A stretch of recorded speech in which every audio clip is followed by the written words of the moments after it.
How to customize Assistive Touch on iPhone X. Here's how to do it.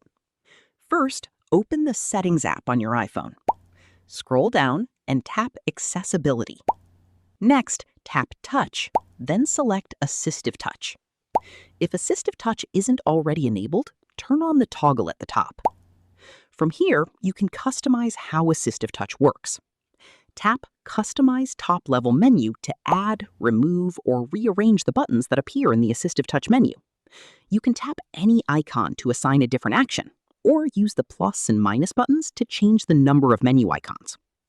You can also customize single tap, double tap, and long press actions by tapping each option and selecting the shortcut you'd like to use. If you want to make the Assistive Touch button easier to see, adjust the idle opacity slider to change how transparent it appears when it's not in use. Your changes are saved automatically and take effect immediately. And that's it. You've successfully customized Assistive Touch on your iPhone X. Thanks for watching. If this tutorial helped, don't forget to like the video and subscribe for more iPhone tips, tricks, and accessibility tutorials.